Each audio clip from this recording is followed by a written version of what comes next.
से better base model किसी भी और दूसरी गाड़ी का नहीं है। अगर आपने बेस ले लिया तब तो आपको 17 लाख रुपए ऑन रोड के हिसाब से जो है वो इतनी बड़ी गाड़ी मिल जाएगी। नहीं अच्छा लगता मेरे को कि मैं 12-15 हज़ार रुपए की सर्विस कराऊं, तो आप जो है वो इसकी सर्विस, क्योंकि सस्पेंशन हल्का सा स्टिफ है इस वजह से बॉडी। पता है मेन बात क्या है? मेन बात यह है कि हम लोग जब भी गाड़ियां चलाते हैं तो मैक्सिमम टाइम आपको बेस वेरिएंट नहीं मिलता है।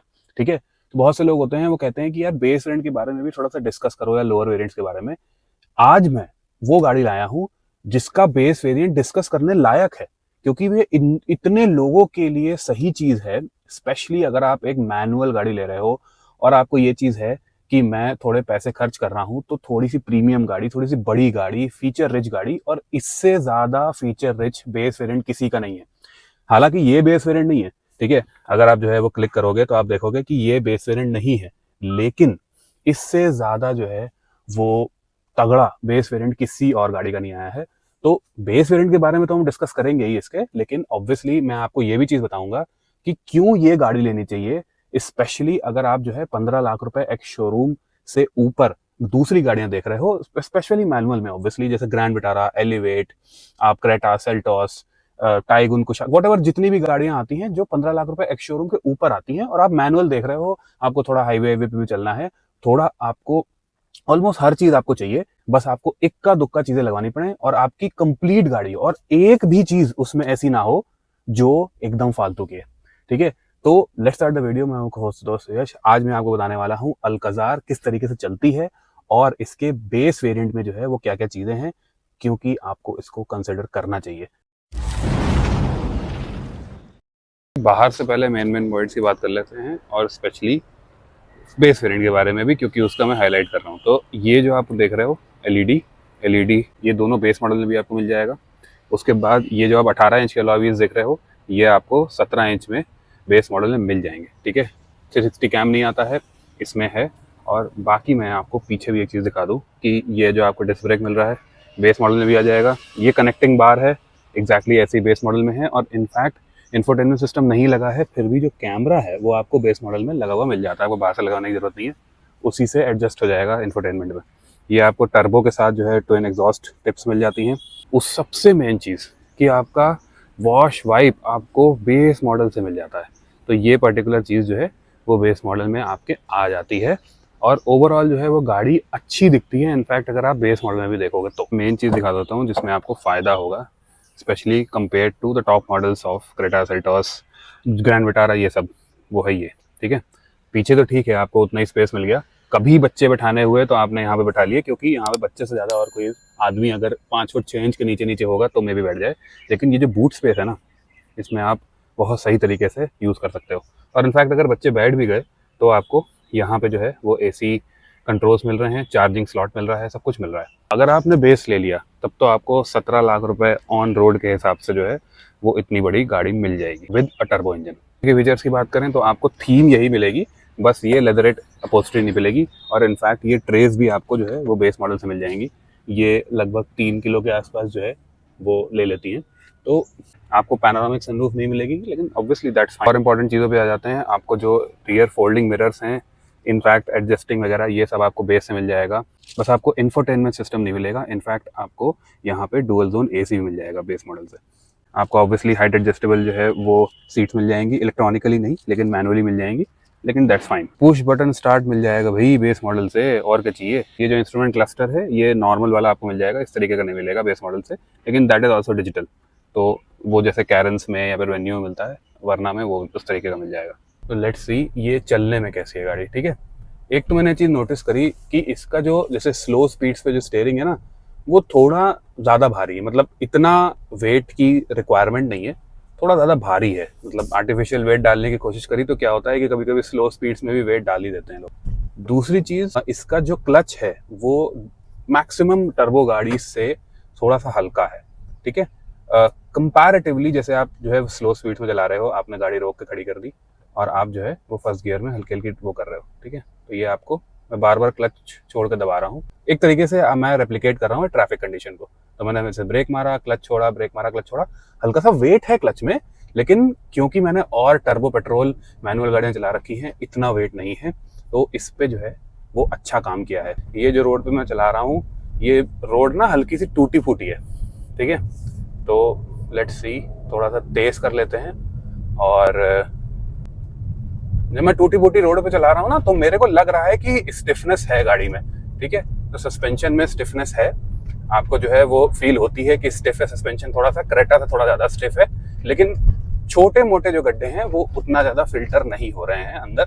अब मैं जो एक पक्का वाला जो स्पीड ब्रेकर होता है उस पर एक बार थोड़ी सी ऐसे नॉर्मल स्पीड में, हाँ पता चला, मतलब इट्स नॉट कि जो है वो सस्पेंशन का ट्रैवल बहुत ज़्यादा है तो सस्पेंशन जो है पूरा अंदर चला गया, बाहर आ गया और मुझे बिल्कुल कुछ भी नहीं पता लगा। अब मैं आपको बताता हूँ जो मेन चीज़ें क्रेटा सेल्टोस या एलिवेट ग्रैंड विटारा से कंपैरिजन करने लायक हैं। एक ये चीज़ कि ये जितनी भी गाड़ियाँ होती हैं अपार्ट फ्रॉम ग्रैंड विटारा, ये लोड डालने में, मतलब इन्होंने 5 लोग भी बैठ जाएंगे ना इसमें, तो पीछे वाला सस्पेंशन काफ़ी दब जाता है, स्पेशली क्रेटा और सेल्टोस का। और उससे क्या होता है कि जब आप हाईवेज पे जा रहे होते हैं 100 की स्पीड में, तो थोड़ा सा बाउंस ज़्यादा करती है।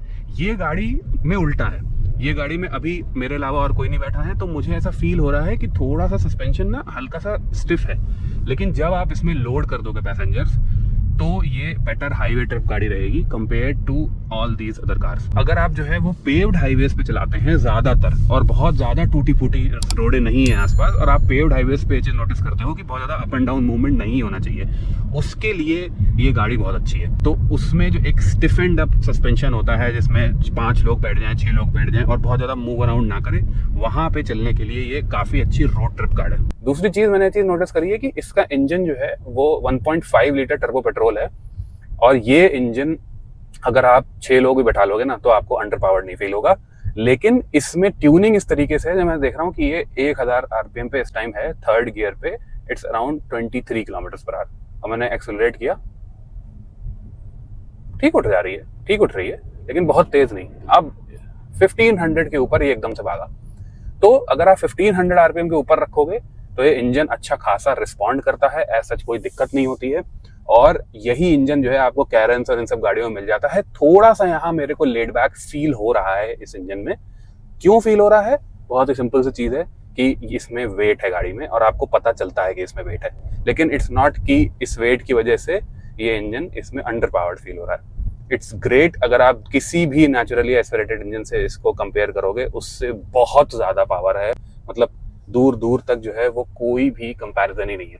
आप अगर इसका ऊपर वाला वेरिएंट लोगे तो आप ये चीज़ देख लो कि इसमें किस तरीके का सिस्टम मिल जाता है। तो ये आप देख रहे हो, मतलब 360 डिग्री कैम इसका बहुत ही इंक्रेडिबल है, बहुत ज़्यादा इंक्रेडिबल है। ऐसे गाड़ी चल रही है, आपको ऐसा फील होगा कि आप बहुत ही बड़ी किसी मर्सिडीज ऑडी में बैठे हो इस पर्टिकुलर चीज़ का। ये देखिए, है ना। तो ऐसा नहीं है कि ऊपर फीचर्स जो आपको मिल रहे हैं उसमें कोई वर्थ नहीं है, फील गुड फीचर्स हैं and they feel incredibly good. दूसरी चीज़ मैंने नोटिस करी कि इसका सेंटर में स्टीयरिंग में स्लैक है वो है, ये उतना शार्प नहीं है जितना जो है एलिवेट का है, जितना इनफैक्ट सेल्टोस का भी है। तो इसमें थोड़ा सा स्लैक दिया है, थोड़ा सा गिव है स्टीयरिंग में। बॉडी रोल उतना नहीं है क्योंकि सस्पेंशन हल्का सा स्टिफ है, इस वजह से बॉडी रोल नहीं है। लेकिन अगर आप जो है वो थोड़ा सा टर्न लोगे, जैसे ये टर्न है तो मैंने अगर इसमें लिया तो हाँ बॉडी रोल उतना फील नहीं हुआ, लेकिन ये जरूर फील हो रहा है कि सस्पेंशन में लॉक टू लॉक ज़्यादा घुमाना पड़ रहा है। बीच में क्या है, स्टीयरिंग में ऐसे बहुत ज़्यादा फील नहीं है, तो थोड़ा ज़्यादा टर्न करना पड़ता है मोड़ने के लिए। ठीक है, ये मैं बिल्कुल भी नहीं बोल रहा हूँ आपको कि ये जो है वो एक्सयूवी या सफारी या इन सब की कॉम्पिटिटर है इन टर्म्स ऑफ एक तरीके से सेफ्टी बोल लीजिए, या फिर जो है वो मतलब कितना आप ऊंचा बैठते हैं, कितनी बड़ी गाड़ी है। इनफैक्ट स्पेस की भी बात कर लीजिए, पीछे किस तरीके से जो है वो 3 लोग बैठते हैं। लेकिन मैं ये चीज कह रहा हूँ कि अगर आपको एक रिलायबल गाड़ी चाहिए और आप उनसे भी कॉम्पिटिशन कर लो, और आपको रिलायबिलिटी में थोड़ा सा ये है कि हाँ ज्यादा हो और मैं थोड़ा बहुत जो है छोटा साइज और ये सब चीजें जो है वो झेल लूंगा, ऐसा कोई दिक्कत नहीं होगी मेरे को, तो ये गाड़ी काफी सही सेंस बनाती है। थोड़ा सा मेरे को ऐसा पैच मिला है जहाँ पे थोड़े गड्ढे हैं। अब मैं ये चीज बता रहा था कि इसमें तो 18 इंच के पहिए हैं, लेकिन अगर आप बेस मॉडल लोगे जिसमें 17 इंच के अलॉय व्हील्स हैं तो आपको उसमें टायर प्रोफाइल ज्यादा मिल जाएगी और आपको ये जो छोटे मोटे गड्ढे हैं वो और कम फील होंगे। तो ओवरऑल जो है राइड क्वालिटी उल्टा बेटर ही होगी अगर आप लोअर मॉडल लोगे। इसका लोअर मॉडल में एक सिर्फ और सिर्फ टच स्क्रीन नहीं है, उसके अलावा सभी कुछ है। सिर्फ टच स्क्रीन लगवा लिया आपने, उसको रियर कैमरे के साथ जो है वो सेटअप करवा लिया और and everything is perfect. As such कुछ भी लगाने की जरूरत नहीं है। उसको आप किसी भी दूसरी गाड़ी से कंपेयर करोगे अगर लोअर मॉडल को स्पेशली, तो उस प्राइस में जो है आपको टर्बो इंजन और प्लस एक प्रीमियम अपील वो आपको नहीं मिलेगी। और जो मैंने आपको बूट स्पेस दिखाया वो तो ऑब्वियसली आपको नहीं मिलेगा। और आपको सबसे बड़ी चीज बताऊं, वो ये है कि अगर आप जो है XUV का और हेक्टर का पेट्रोल लेंगे तो मैं सही आपको बताता हूँ कि ये गाड़ी जो है वो 17 तक का एवरेज दे देती है हाईवेज पे, ठीक है। और शहर में ये जो है वो 10 के 11 के आसपास ले देती है। उन पर्टिकुलर गाड़ियों में बहुत से लोग जो हैं वो पेट्रोल ही ले रहे हैं, तो उन पेट्रोल जो 2 लीटर टर्बो पेट्रोल है XUV का और जो 1.5 है हेक्टर का, उससे ये 3-4 किलोमीटर पर लीटर 4 किलोमीटर पर लीटर के आसपास ज्यादा एवरेज देता है इन मोस्ट कंडीशंस। तो एक ये भी चीज आ जाती है कि इसका जो 1.5 लीटर है ये इस पर्टिकुलर वेट के लिए एकदम एप्ट है। तो आप ये भी चीज सोच रहे हो कि मैं XUV ले लेता हूँ, बड़ी गाड़ी ले लेता हूँ, लेकिन एवरेज भी तो होता है। वो आपका लॉन्ग टर्म में जब आप 60-70 हजार किलोमीटर चला दोगे तो आपको ओवरऑल जो पेट्रोल का खर्च आएगा इसमें काफी कम आएगा। दूसरी चीज, वो एक सेगमेंट हायर की गाड़ियां हैं, उनकी जो सर्विस वगैरह होगी वो भी इनसे इस पर्टिकुलर गाड़ी से जो है वो 4-5 हजार रुपए ज्यादा की होगी। नहीं अच्छा लगता मेरे को कि मैं 12-15 हजार रुपए की सर्विस कराऊं, तो आप जो है वो इसकी सर्विस 6-7-8 हजार तक मैक्स हो जाएगी, ठीक है। तो आप ये भी चीज नोटिस करोगे कि छोटी छोटी चीजें भी एड अप हो रही हैं। तो आपको मैंने जो है वो नॉर्मल क्रेटा सेल्टॉस एलिवेट से कंपैरिजन बता दिया, और एक और चीजें बताता हूँ आपको जो क्रेटा से कंपैरिजन में है, वो ये है कि क्रेटा का जो इंटीरियर है वो व्हाइट आ जाता है और इसका टैन है, तो इसका इंटीरियर गंदा भी नहीं होगा जितनी जल्दी क्रेटा का इंटीरियर गंदा होता है। तो एक ये भी बहुत इंपॉर्टेंट चीज है जो मेरे को क्रेटा से कंपैरिजन में जो है वो याद आई। हाँ, लेकिन मैं ये जरूर बोलूंगा कि इसके ऑटोमेटिक वेरिएंट्स मतलब बिल्कुल भी वैल्यू फॉर मनी नहीं है। इस पर्टिकुलर गाड़ी में बेस वेरिएंट में अगर ऑटोमेटिक आ जाए, प्लीज Hyundai दे दो, DCT इसमें दे दो। एक तो DCT में 7 गियर है, तो वो आपको जो है हाईवे पे और बेटर एवरेज दे देगा। और प्लस अगर 17 लाख रुपए ऑन रोड ये मैनुअल है, तो ज्यादा से ज्यादा वो कितना 18.5 लाख रुपए ऑन रोड जाएगा, है ना। क्रेजी वैल्यू फॉर मनी हो जाएगा। Hyundai ने I don't know why base variant में ऑटोमेटिक छोड़ रखा है, मतलब देना चाहिए। तो मैं आपसे ये चीज नहीं बोल रहा हूँ कि इसके सारे मॉडल जो हैं वो बहुत ही बढ़िया वैल्यू फॉर मनी है, ये बहुत ओवरऑल जो है हर गाड़ी से बेटर है अपने सेगमेंट में, या फिर इनफैक्ट ऊपर सेगमेंट में नीचे सेगमेंट में। मैं बस ये केस कह रहा हूँ कि अगर आप इस प्राइस रेंज में देख रहे हो और ये जो 4.3 मीटर गाड़ियां हैं इनका आप 15 लाख रुपए से ऊपर का मॉडल देख रहे हो, तो एक बार इस गाड़ी का बेस मॉडल जरूर देखना। ओवरऑल जिस तरीके से देख लेना कि किस तरीके का लग रहा है आपको। और Hyundai को मैं ये चीज बोलना चाहूंगा कि प्लीज इसके लोअर मॉडल को अगर आपने इतना अच्छा प्राइस दिया है तो उसमें आप एक ऑटोमेटिक दे दो।